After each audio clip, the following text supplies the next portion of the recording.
Alex, you're so welcome to the Happier at Work podcast. I've been waiting for so long to get you on the podcast, so it's an absolute delight to have you on today. Do you want to let people know a little bit about your background and how you got into doing what you're doing? Sure. And thank you for having me on. It's great to be able to do this finally. Um, so my name is Alex Pong, and I am director of programs and consulting at 4 Day Week Global, which is a nonprofit that, as the name suggests, is devoted to helping organizations transition to a 4 day work week or some other kind of shorter work week, as is appropriate in their industry. And so I am the person kind of behind production of the content for national trials that have been in the news. I work with larger companies that want to do this more one-on-one. And how I got into it was I had a book a couple years ago about the 4 day week movement that was really at that stage just emerging and only just beginning to become aware of itself as a movement, right? It was 3 years ago, in the before times, Yeah. it was a couple hundred companies, all of whom had moved to 4 day weeks on their own, not really, not knowing that other companies had done it. They were in all sorts of different industries around the world, varying sizes, but they were all trying to solve the same sets of issues around recruitment and retention and work-life balance and making work more sustainable and more meaningful. And they were all solving them in basically the same ways. And my professional background is was that I had worked for a number of years as a technology forecaster and futurist. And there's a term of art in that trade called weak signals, which is, whenever you see something strange or really interesting happening in in several different places and it seems unconnected, that's a sign that there's something really interesting about to happen. And so when I saw this, my futurist bells started ringing. Mm. And it seemed to me that this was that I realized there was a story here worth telling. And then the final piece of the puzzle is that the book Shorter itself and that project was a sequel to a previous book I'd written about the role of rest in the lives of really Yeah. creative and prolific people.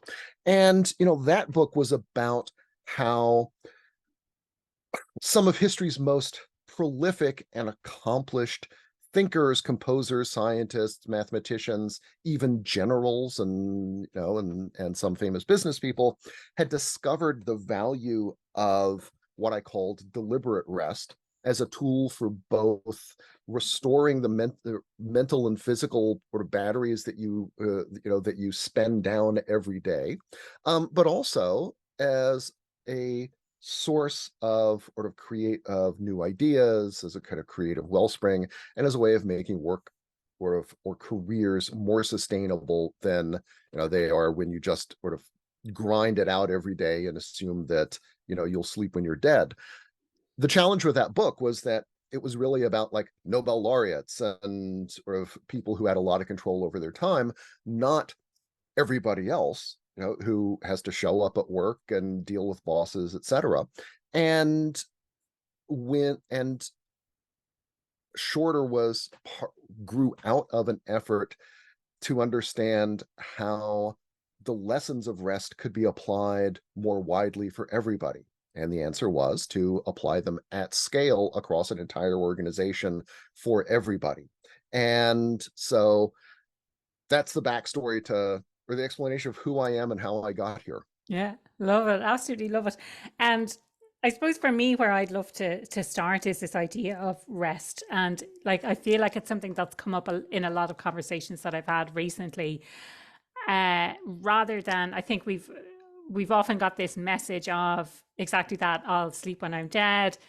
The hustle culture. You need to get up at 5 a.m. You need to do all the hours. You need to focus. And I know certainly for me personally, when I'm getting close to feeling a sense of burnout, or I feel like I'm actually motivated to do more. I just need to get Mhm. this one more thing done. So I'd love to kind of maybe explore this concept of rest, why it's so important, and what the learnings are for everyday people, not the Nobel laureates, like you were saying. Right.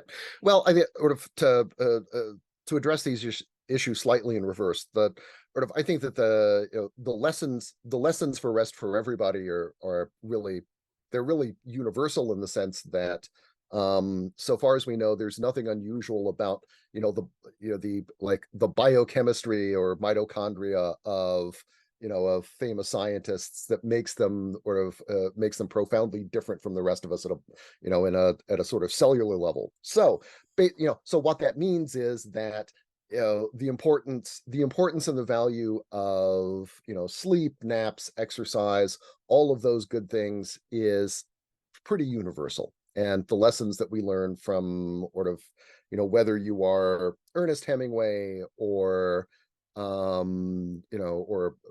Beethoven or Toni Morrison, these are things that we can all learn from. It feels to me a bit like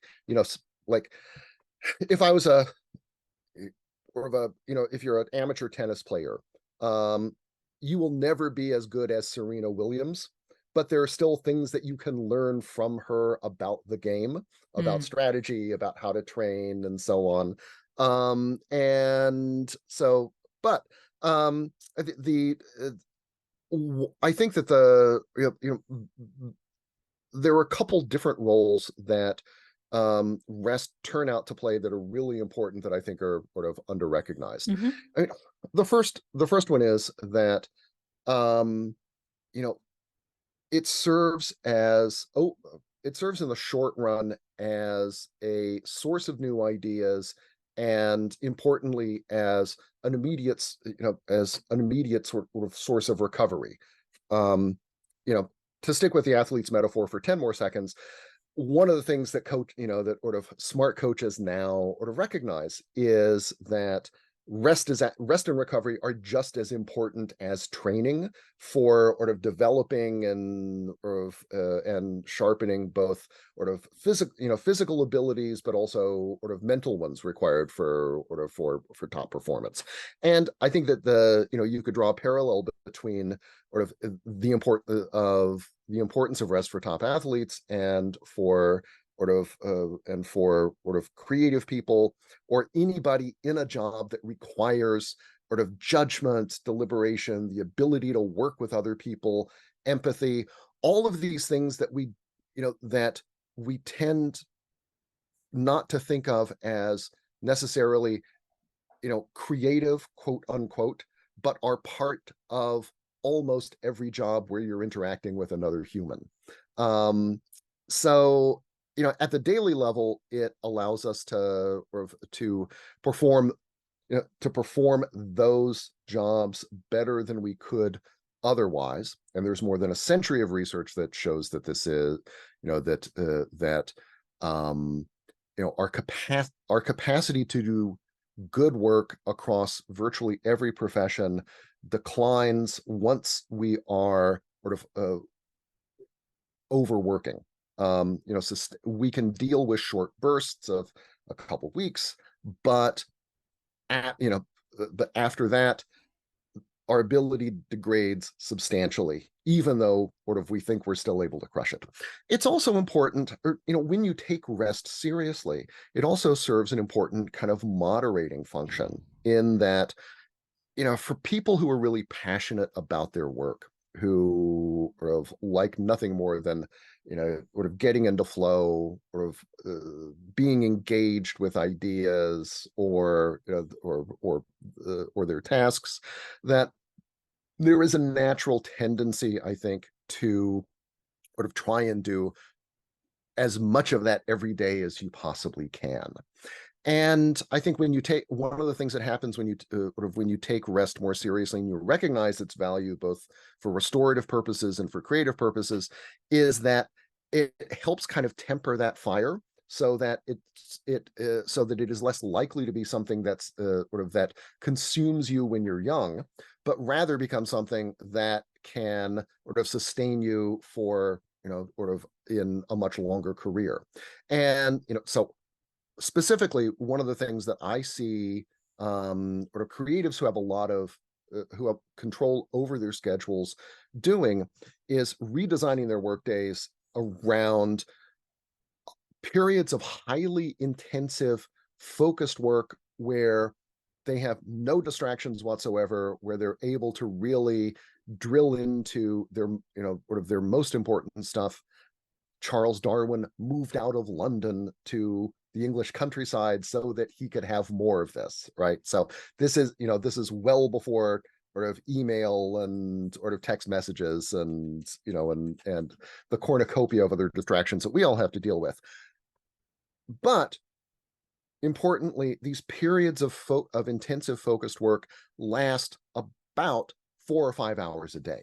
And you do that, you can get through plenty of stuff and be done for the day, because that seems to be about the upper limit of what you can realistically sort of do in sort of deep work focused mode in a 24-hour period. And then you spend the rest of the time, sort of to stick with Darwin, he would go for these really long walks on a path outside, sort of at the back of his house that he called his thinking path. And he'd spend a couple hours out there turning over ideas that he hadn't been able quite to work through when he was sort of sitting in glorious isolation in his study. He'd come back from that, he'd maybe make some notes, and then the next day would go back to work and sort of repeat. And working this way, working few enough hours so that a department head or a boss would call him into the office and ask, what's going on, you need to grind it out more. This is a guy who changed the course of the natural sciences and the way we think about the place of humans in the world. He is not, and he is an exemplar, but he is not unusual. That pattern of layering periods of deep focused work with deliberate rest, right? Working really hard for about 90 minutes or so, taking a break, doing another 90 minutes, break, maybe one more session, and then you're pretty much done. And that's pretty much the hard work of the day finished. That's something you see in the lives of lots of writers and mathematicians and sort of other kind of pure knowledge workers. It's not something that other people are necessarily able to quite get to as consistently, but you still see that sort of recognition that that those break periods in a way are just as important as or the periods when when you're sort of heads down and sort of working away on a problem, in part because, and I think this is the last important thing about about rest, is that downtime is restorative. But if you look under the hood of what your brain is doing in these periods, after you've been working really hard, you've still got a lot of ideas running around in your head. And let's say you go for a walk or do something in the garden, that stuff is still in short-term memory, and your creative subconscious then, while you're doing something else, folding a laundry, cooking, whatever, has an opportunity to kind of take those ideas and run with them, right? To sort of take its turn, try different combinations of things, try this approach to a problem, this or of that approach. So even while your attention is focused on something else, under the hood, what's going on is that sort of your creative brain is still working away on these problems. And sort of, if you make a habit of this and you do it on a regular basis so that your creative subconscious can recognize that it has these regular periods in which to work, is more likely to come up with a solution, or at least a new approach to a problem that has eluded your conscious effort. And this is, to go back to the idea of these being sort of universals, not just things that are specific to very creative people.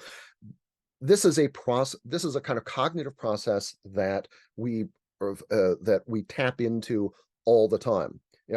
I think we've all had the experience of trying to remember the name of the actor who was in the movie and that TV show and that other thing, and it's on the tip of your tongue, but you can't remember it. And then 5 minutes later, you're doing something else and pops into your head, right? Yeah. Oh, that was Scarlett Johansson. And that is what neuroscientists call the default mode network, that kind of create a subconscious, continuing to work on problems even while your attention is somewhere else. And that same set of mechanisms, when given a sort of banquet of unsolved problems that sort of you've been working on, is highly likely to take them up, and if you give it space, to make some progress on them. Mm. And so so I think that sort of taking rest seriously and making room for it as a daily routine provides both physical and mental restoration. It is a kind of modulator that extends the longevity of careers and allows you to do what you really love without it consuming you for more of your life. And finally, it also sort of boosts the odds that, or provides another avenue through which you can discover solutions to problems that so far have eluded you. So, and really, what I'm seeing in companies that are moving to 4-day weeks is a kind of recognition of, the possibility that we can design working time and workplaces to give space for all of those things, so that individuals benefit and so that organizations benefit. And End I of would, rant. well, I was going to say, I would add to that, society as well. Society benefits from this as well. There's so much to unpack from that. And, one of the things that I suppose stood out for me is this idea of having time for thinking. And I think it's something that's so badly needed at a lot of organizations, but it's not necessarily given. And it's really hard to quantify that as well. And I'm kind of have this image of doing laundry or folding laundry while you're in the office. I don't think you would get away with that too easily. But, it's, I suppose that I have this overarching question of how do we make this work for everyone? A couple of things that I jotted down myself is like, what does this mean practically speaking? What does this mean on a day-to-day basis for individuals and maybe for leaders in organizations? How do we build in more time for thinking? And then you were kind of talking about this deep work. Like, I buy into everything that you're saying, but and it's great for these mathematicians and these creatives who are able to carve out this time. The reality in a lot of people's day to day is, as you mentioned earlier, the distractions. It could be the emails that are coming in. It could be the bits of admin work. So it's great to have 4 or 5 hours to do the deep work, but what about the other work that also needs to get done as well? Right. Okay. So I think that there were a few practical things to recommend, and I think and one important preface also is that we often think that these things are these problems are sort of so big or so embedded in work culture that they are unsolvable, because you have to change the culture and then you can start to like redesign the workplace. My experience is that that's actually backwards, right? That you start with practice, and culture change flows downstream from it. In the several hundred companies that I've now worked with or studied, none of them are trying to like reinvent notions of temporality for, sort of the late capitalist age of climate crisis, or, whatever. All of, they have very specific issues that they're dealing with, right? Half their development team or of the, or 2 of their sous chefs, quit in the last 6 months, or the founder had a heart attack scare and realizes that, sort of they've been working 80-hour weeks for 10 years and they've got 2 kids and they're not going to make it. The company's not going to survive if everyone keeps going this way, and probably they're not going to survive. So you got to make some radical changes. So and starting with the practical stuff, with the effort to deal with that, is where everybody begins. And then eventually you realize wait a minute, I'm actually thinking pretty differently about my relationship to, or of work to time to productivity. So so as a practical matter, how do you do this? And the answers vary a little tiny bit depending upon the industry, though it really is important, I think, to recognize that all work these days has an important creative dimension to it, right? We have been working with several nursing homes and hospitals, working with sort of moving nurses and nurse managers to 4-day weeks. And, number one, talk about a profession that is overstressed, that is suffering from an epidemic of burnout. In some countries, 50% of nurses quit the profession within 3 years of graduating from nursing school, which Wow. is, yeah. Or, at the very least, they move out of the hospital context Mm, and sort of into something else. So, certainly the most challenging parts of the field are really struggling, and the entire profession as a whole has shortages everywhere.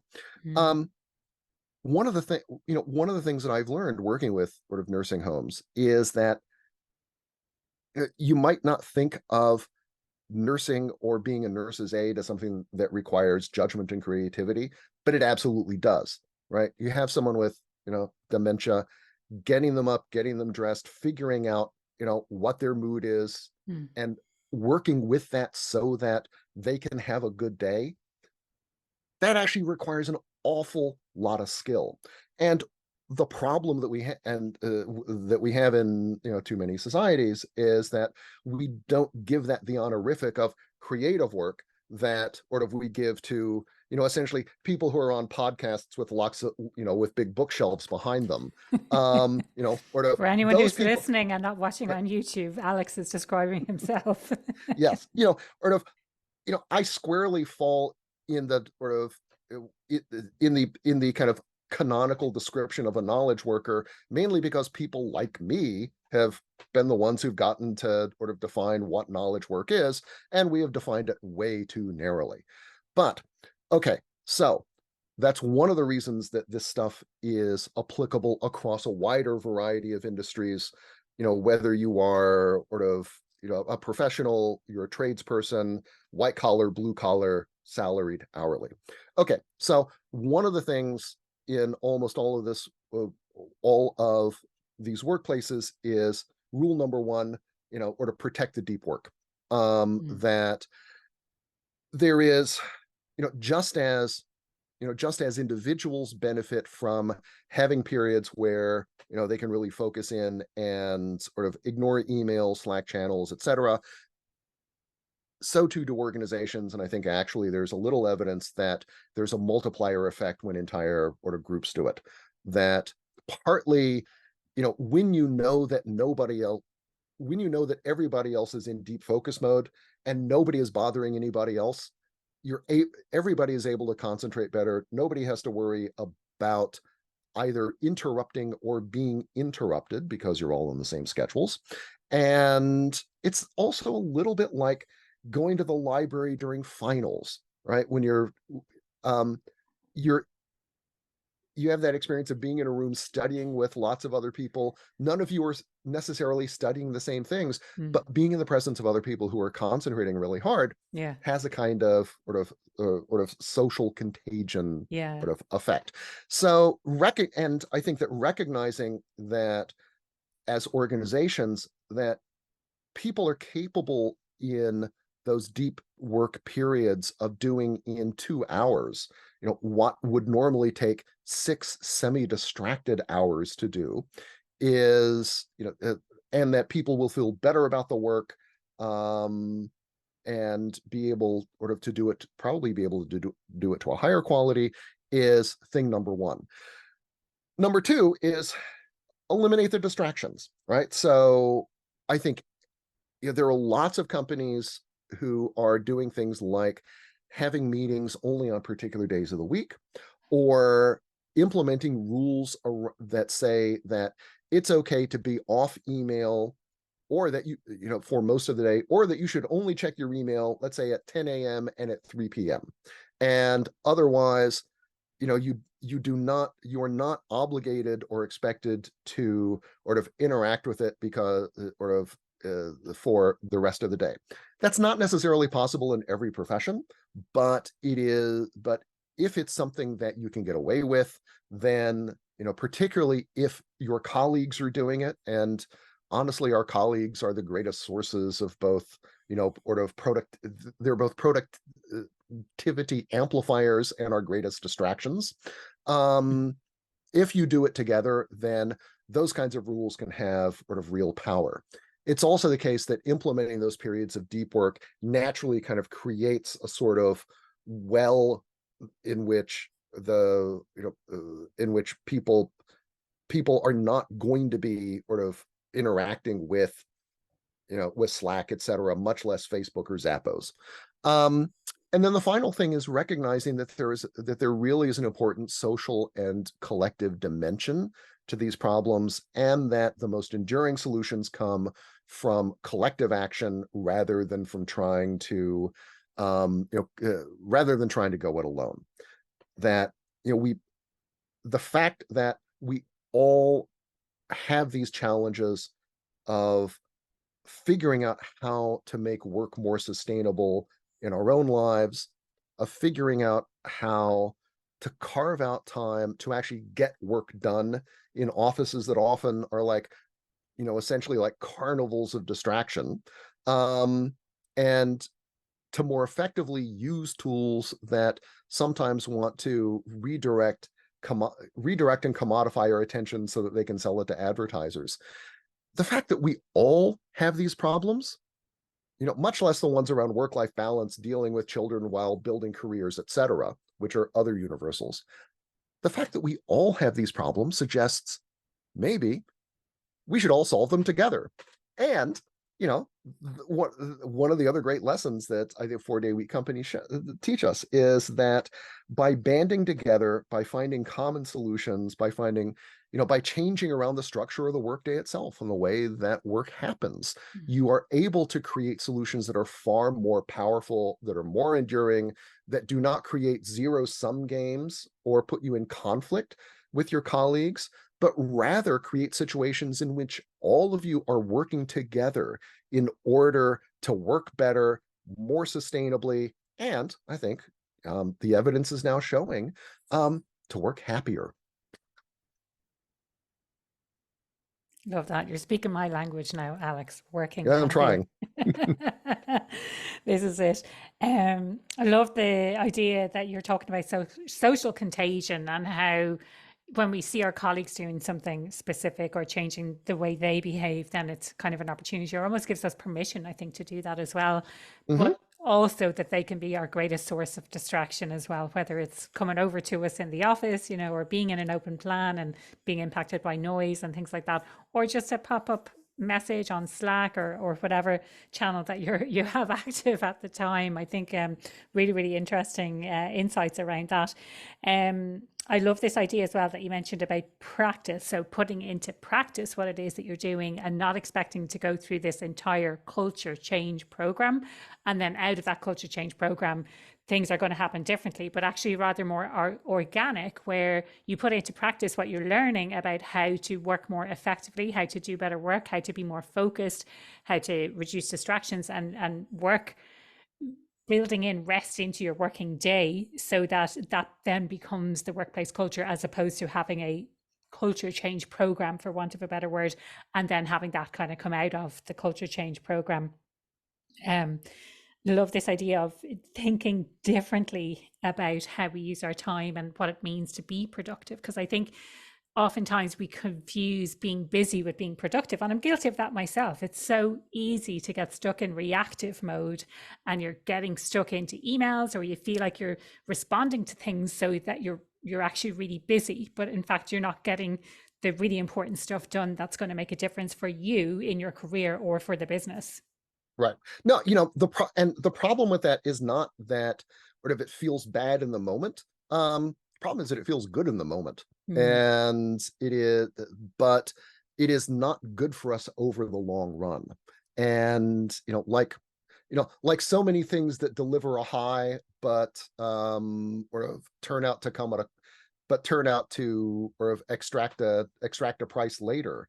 Or if I think that we almost all of us have the experience of or of getting a real charge out of work of working hard early in our careers, demonstrating that we can do the work, we can be the professional, we can be the sort of what sociologists at work call the ideal worker, the person who puts professional priorities over family life, is always available to clients, is the perfectionist, etc. um but that and the problem with that is not that it is it's not that it is instantaneously soul sucking or destructive, but it provides enough satisfaction and works just well enough to convince us that we can that this will make us successful if we can just keep it going, and everybody else is doing it. So right, what other choice do you have? Mm. The problem, of course, comes when the toxins from all of that build up, and when our lives become more complicated, or when we simply get sort of older, and the appeal of spending 12-hour days in the office is no longer quite as great as it used to be. Mm. And so, but I think that that it, the issue with overwork when we're young, or those long hours, is that they feel rewarding in a way, even if they're not actually as productive. And being able to disaggregate those things is, I think, a really important part of learning how to think more clearly about our own work, about how our organizations operate, and thus making it possible to move to something that is actually smarter and better for sort of all individuals and for organizations alike. Mm. Do organizations that are putting into practice this new way of working, or this kind of new way of thinking, do they have something in common? Great question. When the movement was smaller, they had more in common than they do now. Okay. I think that the okay, so 3 years ago, when Shorter came out, I was looking at just over 100 companies around the world that I'd sort of profiled in some depth. Mm. Mm. And almost all of them were small to medium-sized companies. There were a couple with a couple thousand people, but most were in the 20 to 200 range, let's say. The other thing that was important about them was that they almost all were still run by their original founders or some member of the founding team, Mm. which was important because when you were at that time, when you were moving from a 5-day week, or 6-day week, to a 4-day week, that was a real you needed someone with like the moral authority or ownership stake to be able to say, yes, this is a big change, but we're just going to do it. Yeah. And and who better to do that than a founder? um I think that these days, it is more than half of companies come into our programs still wanting to solve those everyday existential issues. They've got their issue, the recruitment and retention challenge, burnout, work-life balance, um those things. And then there are a smaller but growing number for whom the 4-day week is seen as a build on existing, let's say, wellness programs, other kinds of family friendly programs that the company has put into place. And they see the 4-day week as the logical next step in becoming or remaining an employer of choice.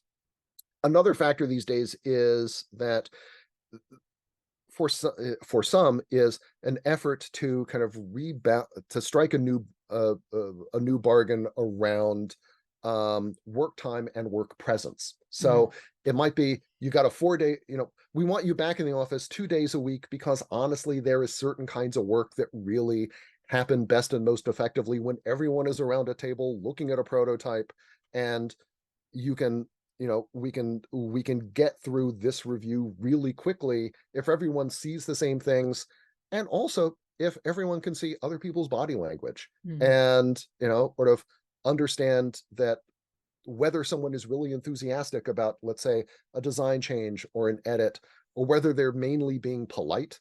And the smart thing to do would be to spend another minute and try and dive in and understand, is there, is there a better solution to to a problem that would satisfy you both?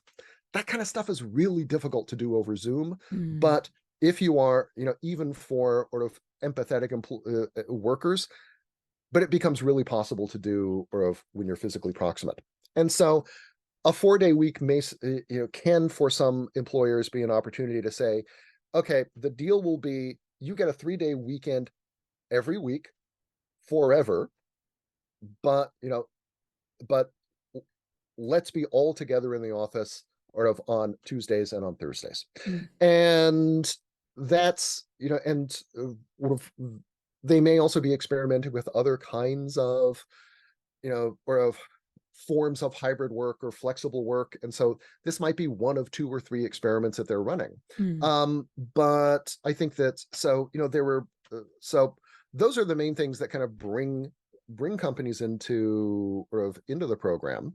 I think that the other things that they all share are, these are not super laid back, places that already have like incredibly flexible hours and like cool lifestyle. These are not people like selling surf wax out of the backs of their vans down Yeah. by, the pier, right? These are law firms. These are, nursing homes, account, or of professional services, Mm. places that have very high standards that, that attract people who want to do good work, who are probably a little too perfectionist for their own good, and who can easily be sort of ground up and burned out by sort of the by these systems and by the work that they really like. Mm. Um, the ones that succeed also are ones I think that manage to do a couple things. One of them is, as I'd said, everybody has to work together in order to sort of make the sort of to make a shorter work week a success. And a shorter and the 4-day week really is something that is like endorsed from the top but executed from the bottom. Okay. So you need the approval of the CEO or the founder in order to make it happen, and very often it is the CEO or founder who is the first person to seriously say we should take a look at doing this. But no boss, and certainly no consultant, knows everybody's work well enough to or to redesign it for them and to tell them Yeah. how to do it smarter, right? Yes. Yeah. So Yeah. so you need to give people the space to experiment, to try new things, to fail sometimes, to learn from those failures, and then to get better. What that requires is, in turn, an approach, what management people call transformational rather than transactional leadership. Transactional, transactional leadership is mainly about sort of small gains and kind of maintaining the current sort of working within the current system. Transformational leadership is much more about creating space in which people can do great work that is meaningful for them with a high level of autonomy. And you need all of those things, the flexibility, the autonomy, the freedom to fail and to learn quickly in order to make, to do something as dramatic as redesign the workday and redesign sort of work processes. And in order to do those things, you need to sort of unlock the sort of the skill and knowledge that your employees have. Anybody who's been in a job for more than a couple of years or in an industry or profession for more than a few starts to develop a list of things where if they were in charge, would be different. because, honestly, the way we do things is because we've always Yeah. done this thing this way, I think or everyone has an opinion on that, don't they? What they would everybody, do if they right, were running the company or what they would do differently. precisely. And the 4-day week is an opportunity to try Mm, some of those things out and to put them into practice. yeah. And so I think that having, so successful 4-day week companies are sort of spaces led by sort of transformational leaders that give their employees the opportunity and the space to sort of redesign sort of their work together. And I think that's, and whether you're talking about a restaurant or, a law firm or a factory, um, those are the things that I see over and over again Mm. that make the difference between a successful trial and sort of one that is not. Yeah. I have a question coming back to what you mentioned about professional services, because that's the area that I came from. So we're very much reliant on client and we're delivering stuff to clients and we're on contracts which are based on time.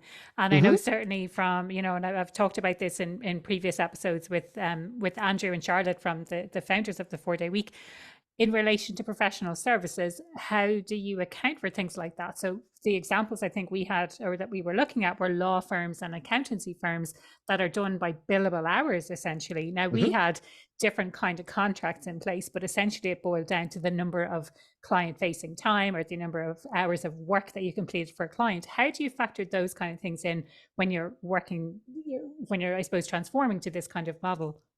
Right.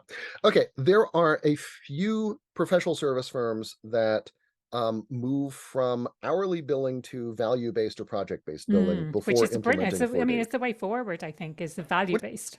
definitely, I mean, it's got a lot going for it. I mean, clients like the predictability, et cetera, et cetera. However, not every firm does this. And what I okay, so within the company, within the firm, what I see is um, a couple things happening. One is that moving to a shorter work week offers an incredibly clear set of incentives to tighten up processes, to reduce admin time, non-billable hour overhead sort of work, whether that is outsourcing it, automating it, figuring out what stuff you can simply actually not do because people never read those reports. And so that's one source of time savings that gets you to sort of a 4-day week without sacrificing clients. Another thing is that there are systemic gains, right? You have a big reduction in unwanted losses or unwanted turnover, Yeah. which in turn means that your head of people and culture is not having to spend as much time on the road recruiting people, and that 6 months that you spent training someone isn't lost 18 months later when they leave. Or just as importantly, if you are, let's say, a specialist law firm, or some other sort of professional services, if you've got those, one or two people who are one of 10 people in the world who are experts in, this important subset of this industry, and, they burn out and they have to go, into rehab for 4 months, and all of a sudden your two top clients are, are screaming at you, this stuff, this work isn't getting done. How are you going to make this right? Mm. And so basically what this means is that there is a greater degree of stability in your capacity to do the work and to bill the hours.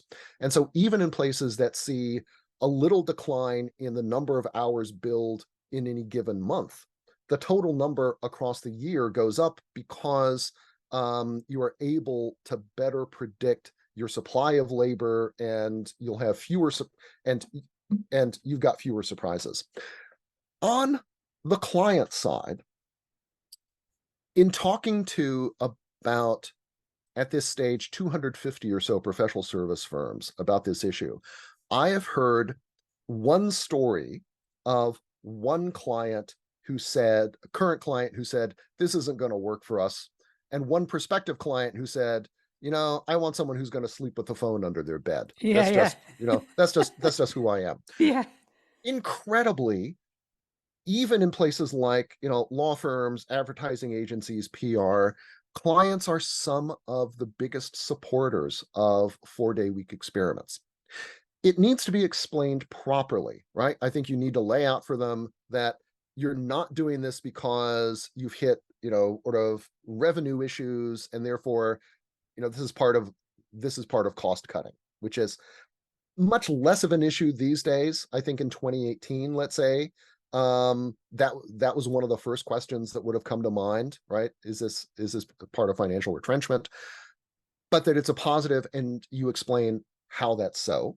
But also explain, make clear that that if there is a genuine emergency on Fridays or what have you, that of course people are going to pick up the phone, Mm. just like we always have, that we have thought through the big contingencies. We'll have someone on call if, sort of on Fridays to pick up for, or if we've got a customer service line, or sort of some other sort of SLA level expectations around technical support, etc. And that as far as, you, the client, are concerned, sort of your life isn't going to change, right? We're going to do the same work, we're going to hit the same deadlines, etc. If you can do that, I think clients respect it. Yeah. Number one, when you think about it for a minute, who's more professional, right? The firm that needs 6 days a week to get the job done, or the people who need 4 days a week to get the job done? Yeah. Number two, these are people who are dealing with all the same issues that you are. Yes. And particularly if you're not in a purely transactional kind of business, if you have relationships with these folks, they know something about how you work, you know how they work. If you can figure this out, then there are lessons maybe that you can teach them about how to solve those problems around recruitment and burnout and retention and Mm. sustainability in their workplaces as well. And so I think that, that so long as you position it correctly, that clients don't see this as, a kind of suspicious move that betrays professional ideals, Yeah. but rather as, almost as an experiment that you are undertaking, that almost on their behalf, right? Mm. Something that is going to make you better, but also can point the way to solutions to problems that they have as well. Yeah. Yeah. Love that. Alex, before we wrap things up, there was a question I had from having read Shorter, and one of the things that kind of stood out for me in it, one of the things that I can still picture where I was listening to that book when I heard the words, is this idea of creating policies where people are encouraged to take breaks, are encouraged to take shorter hours. But however, the policies may exist, but people are not taking them. People are not, Mhm. so it's not just about creating this policy. It's about ensuring that people feel safe to do it, so that they feel like they're not going to be judged, that their career is not going to be hampered. And I think in that particular case, it was the policy is open to both men and women, but women were the only one taking advantage of this flexible working policy. Right. Because I think from a man's perspective, they were thinking this is going to impact on my career. From a woman's perspective, they very much welcomed the flexibility. So any thoughts, or maybe things have evolved since then a little bit? Okay, so yeah, what you're referring to is the Hoffman-Reed study of sort of attitude, flexible time in a sort of management consultancy. Mm. And sort of for people who haven't read it, the 30-second summary is they were looking at the ways in which men and women created flexibility within their jobs, or sort of balanced work and family demands. Short version is the women followed the rules and went, took advantage of like the 80% or part-time or flexible work policies, and they were punished for it. Mm. Whereas the men did it kind of under the table, right? They traded off projects so that, you know, so that, you know, during the kids' baseball season, they were not having to fly to Frankfurt every 2 weeks to deliver status updates to, sort of whoever GmbH. And they were rewarded for it. Further, the assumption, the sort of sexist assumptions within even sort of this fairly progressive place was that if if a woman was out of the office, the assumption was she was picking up kids, even if she was pitching clients, whereas Mm. a man being out of the office was out pitching clients, even if they were pitching softballs. And then finally, when these results were presented to upper management, the response was, "This is really fascinating. We didn't know this. How do we help the women behave more like the men?" It's like, Mm.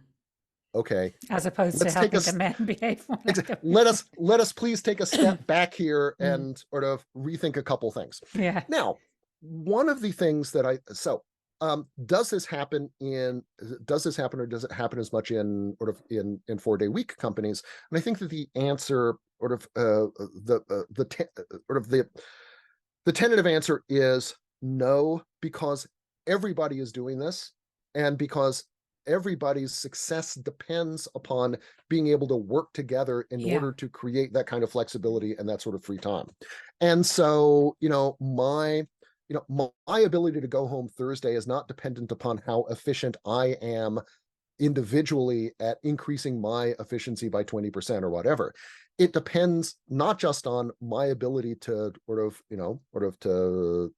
to work smarter, but my ability to to respect your need to focus and sort of our common understanding around how we behave during focus time, or how we approach meetings and other kinds of communication, so that we can all get the work done, so that we get out of the office end of day Thursday and enjoy a 3-day weekend.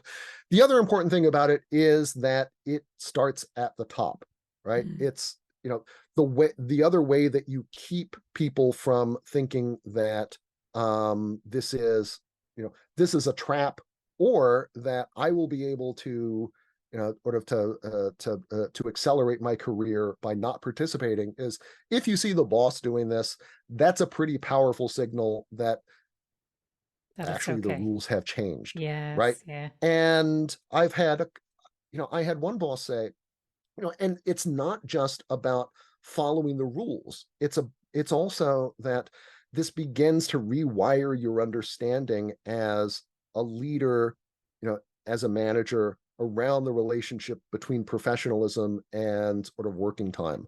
I had one CEO who said that, before we implemented a 4-day week, I I liked hiring people who I knew could put in long hours and didn't have a personal life, right? Mm. So, essentially coding for, a preference for hiring, unmarried men who were a few years out of university. Yeah. After implementing a 4-day week, I realized anyone can sit in a chair for 12 hours a day. That's Mm. not a skill, right? Yes. What I need is someone who can be here for 6 hours, who can be super focused, who is professional, who can get the work done, who can deal with one thing and then another, knock these things out, and then, and respect everyone's time, be empathetic, but also a little ruthless when necessary, and then move on and have a life. And who are the people, it turns out, who have that combination of professional capacity, experience, sort of both hard and soft skills?